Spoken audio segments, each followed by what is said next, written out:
हाय दोस्तों, last part पे हमने डिस्कस किया कैसे इंट्राडे ट्रेडिंग करते हैं, कैसे पोजिशनल ट्रेडिंग करते हैं और कैसे ट्रेडिंग का मैकेनिज्म है। चलो, हमने प्रोमिस किया था कि इस वीडियो में हम बात करेंगे डेरिवेटिव। डेरिवेटिव सबसे प्रोमिनेंट, सबसे फैसिनेटिंग वर्ड है स्टॉक मार्केट की दुनिया में। इस डेरिवेटिव में 90% लूजर भी हैं और 10% प्रॉफिटेबल भी है। ऐसा क्या डेरिवेटिव में जो 90% लोग पैसा खोते हैं? चलो, इस वीडियो में हम डिटेल में बात करेंगे what is the derivative, derivative कैसे काम करता है, डेरिवेटिव है क्या, और ऑप्शन ट्रेडिंग सबसे ज्यादा हम फोकस करने वाले ऑप्शन ट्रेडिंग को। ऑप्शन ट्रेडिंग करके कैसे आप ऑप्शन की कॉल या पुट लेके मार्केट से अच्छा रिवॉर्ड बना सकते हैं, कैसे फ्यूचर ट्रेडिंग काम करती है। चलो, मैं अपनी स्क्रीन पे ले चलता हूं, आपको दिखाता हूं। तो सबसे पहले ये आप मेरी स्क्रीन देख सकते हो, डेरिवेटिव है। चलो बात करते हैं डेरिवेटिव एग्जैक्टली है क्या। जैसा कि आप देख सकते हो, डेरिवेटिव एक फाइनेंशियल कॉन्ट्रैक्ट है। मतलब क्या? कॉन्ट्रैक्ट किसके बीच में? Between buyer and between seller के बीच में।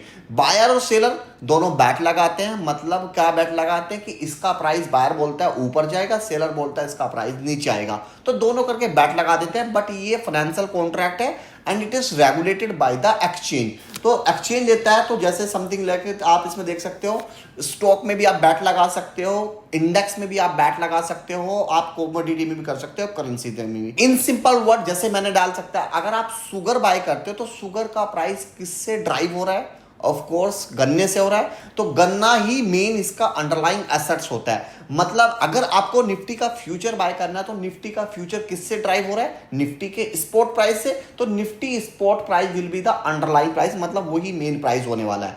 चलो, इसको मैं अपनी स्क्रीन पे ले जाके समझा देता हूं। सो आप देख सकते हैं, ये निफ्टी 50 का मैंने स्पॉट प्राइस है, जो अब का मार्केट प्राइस चल रहा है 25,108। यही निफ्टी बैंक का भी चल रहा है 54,808। तो अगर आप देखो, मैं निफ्टी का फ्यूचर ओपन करके आपको दिखा देता हूं। तो निफ्टी का ये फ्यूचर है 30 सितंबर 2025 का, जिसकी वैल्यू चली है 25,200। वहीं निफ्टी की रेट देखोगे तो 25,100 के अराउंड है। मतलब जो ये 100 पॉइंट का है, इट इज द प्रीमियम। तो ये प्रीमियम पे होता है। ऐसे ही मैं आपको दिखा देता हूं। ये 30 सितंबर नेक्स्ट कॉन्ट्रैक्ट में आप मूव करोगे तो ये 28 अक्टूबर 2025 का कॉन्ट्रैक्ट है। इसकी वैल्यू है 25,315। अब ऐसे ही आप उससे अगला कॉन्ट्रैक्ट आओगे, ये नवंबर सीरीज का कॉन्ट्रैक्ट है, तो इसकी वैल्यू और ज्यादा प्रीमियम पे है। आपने what you have notice that कि every contract will be listed on a premium.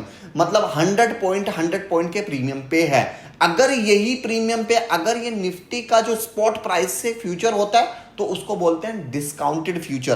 तो डिस्काउंटेड फ्यूचर कैसे होता है? जैसे ही मार्केट में कोई फियरफुल या मार्केट में कुछ नेगेटिव होता है तो उसका फ्यूचर डिस्काउंट होना स्टार्ट हो जाता है। मतलब फ्यूचर ऑलरेडी प्राइस गिर जाते हैं। तो आप देख सकते हो तीनों कॉन्ट्रैक्ट को। तो निफ्टी का अब डेरिवेटिव में, फ्यूचर में अगर डेरिवेटिव में बात करो, डेरिवेटिव में दो सबसे प्रोमिनेंट वर्ड आते हैं, फ्यूचर एंड ऑप्शन। मैं फ्यूचर की बात कर रहा हूं। सबसे पहले समझो कि फ्यूचर में कितने कॉन्ट्रैक्ट की साइकिल होती है। तो 3 कॉन्ट्रैक्ट की साइकिल होती है। सबसे पहले करंट मंथ की, नेक्स्ट मंथ की और फॉर मंथ की। जैसा कि अभी सितंबर 2025 चल रहा है, तो सितंबर वाला अगर मैं फ्यूचर बाय करता हूं तो करंट मंथ का फ्यूचर होता है। अगर मैं अक्टूबर वाला फ्यूचर बाय करता हूं तो ये नेक्स्ट मंथ में आता है। अगर मैं उससे अगला, अगर नवंबर वाला फ्यूचर बाय करता हूं तो ये फॉर मंथ में आता है। तो तीनों कॉन्ट्रैक्ट में ऐसे ही, जैसे एक कॉन्ट्रैक्ट क्लोज होता है, नेक्स्ट कॉन्ट्रैक्ट आपका ओपन हो जाता है।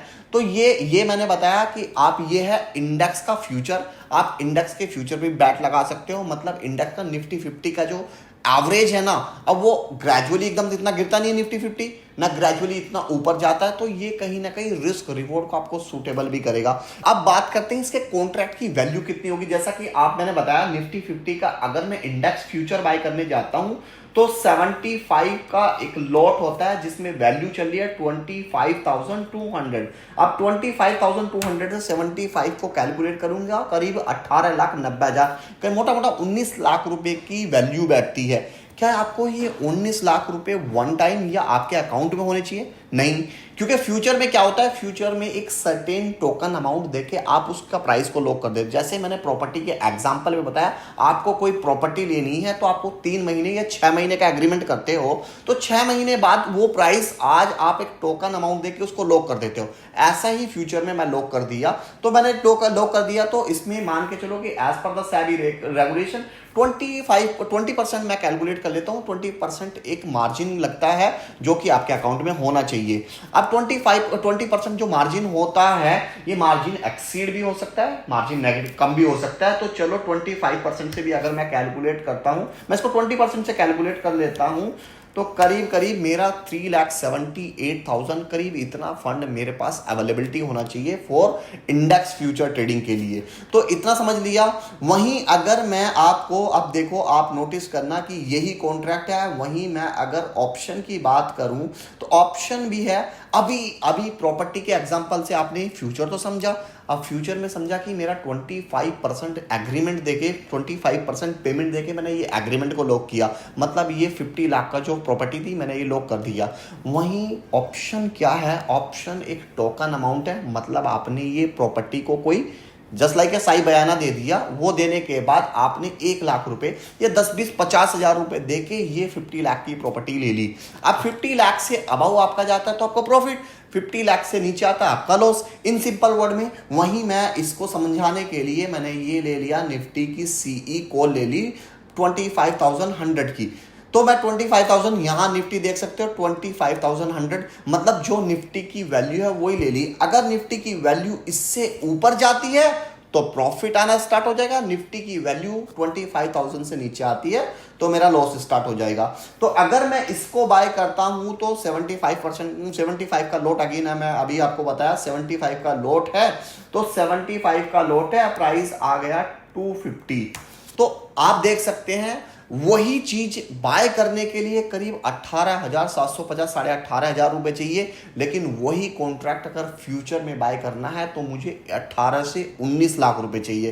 तो कौन सा बेटर है आप कमेंट करके बताओ, ऑप्शन बेस्ट है या फ्यूचर बेस्ट है। अब दोस्तों आपने इंडेक्स डेरिवेटिव तो समझ लिया, इंडेक्स डेरिवेटिव में फ्यूचर क्या होता है, ऑप्शन क्या होता है। अब थोड़ा सा स्टॉक डेरिवेटिव की बात करते हैं। स्टॉक डेरिवेटिव मतलब मैं इसको भी एक रिलायंस के एग्जांपल से बात करता हूं कि रिलायंस के एग्जांपल से आपको क्लियर हो जाएगा कि डेरिवेटिव, स्टॉक डेरिवेटिव कैसे काम करता है। तो स्टॉक डेरिवेटिव में आपको फ्यूचर भी कवर करेंगे, ऑप्शन भी कवर करेंगे। चलो अपने चलते हैं मेन स्क्रीन पे।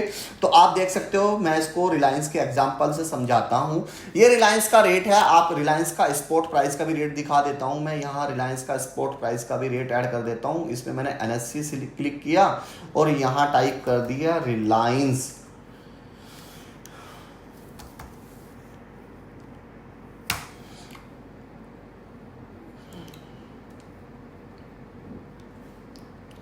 ठीक है, अब आप नोटिस कर सकते हो, ये मेरी विंडो देख सकते हैं, ये रिलायंस का फ्यूचर का प्राइस है जिसमें 30 सितंबर 2025 की एक्सपायरी है। ये रिलायंस का स्पॉट प्राइस है जो 13,395 करीब 1,395 रुपए का रेट आ रहा है।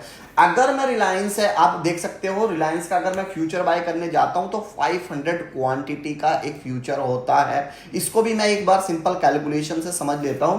अगर मैं रिलायंस के 500 शेयर्स बाय करता हूं जिसका रेट है 1,400 रुपीज का, तो मेरी कॉन्ट्रैक्ट वैल्यू बैठती है 7 लाख रुपए की। अगर मैं इस सीरीज का बाय कर रहा हूं, मतलब ये मेरा कॉन्ट्रैक्ट कब तक वैलिड है, 30 सितंबर 2025 तक। वहीं अगर मुझे ये इक्विटी में मतलब इन्वेस्टमेंट करना है तो मैं क्या करूंगा, 7 लाख रुपए के शेयर्स लेके अपनी डीमैट में होल्ड करूंगा। When ever the price will be go up, मैं अपने शेयर्स को सोल्ड आउट कर दूंगा। इन सिंपल वर्ड, जो सबसे सिंपल है, शेयर लिया और आपने होल्ड किया। बट डेरिवेटिव में एक कॉन्ट्रैक्ट का टाइम होता है, वही कॉन्ट्रैक्ट का टाइम होता है। तो आपको अगर ये 7 लाख रुपए के शेयर्स लेने हैं तो क्या आपको 7 लाख रुपए देने पड़ेंगे? Note at all. यही डेरिवेटिव की ब्यूटी है कि डेरिवेटिव में जैसे अभी हमने कैलकुलेट किया कि ये 7 लाख रुपए पे भी मैं कैलकुलेट करके आपको दिखा देता हूं।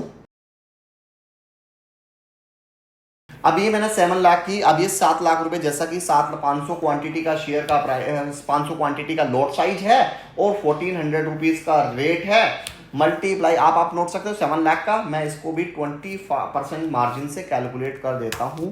अब आप मुझे कमेंट करके बताइए कि अगर मैं स्टॉक लेता हूं तो मुझे 7 लाख रुपीस चाहिए, वही सेम चीज मैं अगर फ्यूचर में लेता हूं तो मुझे 1,40,000 चाहिए।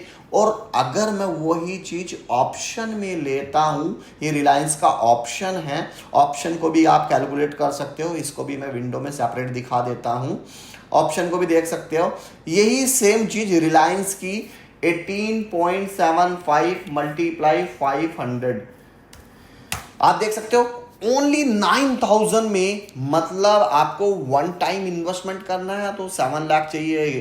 तो ये तो हो गया इन्वेस्टमेंट पर्सपेक्टिव, आपने शेयर्स को पैसा पूरा पेमेंट किया और शेयर्स को अपने डीमैट में होल्ड किया। वहीं फ्यूचर की बात करें तो फ्यूचर में भी 500 क्वांटिटी लिया, लेकिन वहां आपको 7 लाख नहीं चाहिए, आपने बैट लगा दिया कि ये रिलायंस का प्राइस इतना ऊपर रहेगा, सेलर ने बोला नहीं इतना रहेगा, आपने बैट लगा दिया। तो रिलायंस का प्राइस अगर आपको 1400 रुपए से ऊपर जाता है तो आपका प्रॉफिट है, और 1400 रुपए से नीचे आता है आपका लॉस स्टार्ट है।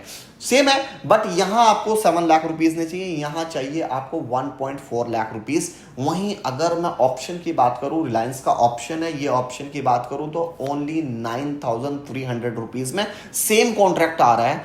तो ऑप्शन कितना फैसिनेटिंग है, बट दोस्तों इतना फैसिनेटिंग जो आप समझ रहे हो इतना फैसिनेटिंग ऑप्शन है ही नहीं। ये थोड़ा अट्रैक्शन करता है, बट ऑप्शन को अगर आप इंश्योरेंस की तरह यूज करना शुरू किया ना, इंश्योरेंस को क्यों इंट्रोड्यूस किया? अपने रिस्क कवर करने के लिए। ऑप्शन को क्यों इंट्रोड्यूस किया मार्केट में? पैसे बनाने के लिए नहीं, आपका इन्वेस्टमेंट सिक्योर या आपके इन्वेस्टमेंट को रिस्क कवर करने के लिए। अगर आपको ऑप्शन को यूज करना है तो रिस्क का प्रोटेक्शन के लिए यूज करो। आप सिंपल एक स्ट्रैटेजी भी यूज कर सकते हो, चलो मैं वीडियो में आपको बता ही देता हूं। सिंपल क्या है, आपको क्या करना है, सिंपल एक फ्यूचर बाय करके उसका ऑप्शन का कवर ले लो, आपका प्रीमियम भी कम हो जाएगा, आपका ऑप्शन भी। दोस्तों वीडियो कैसा लगा? अगर वीडियो आपको इंफॉर्मेटिव लग रहा है तो प्लीज लाइक करिए और चैनल को सब्सक्राइब करना ना भूलते। अगली वीडियो में हम बात करेंगे, इस सीरीज को बहुत ज्यादा कंटिन्यू रखने वाले हैं, आप लोग जितना ज्यादा प्यार देंगे हम सीरीज को कंटिन्यू करेंगे। मिलते हैं नेक्स्ट वीडियो में, थैंक यू, बाय बाय।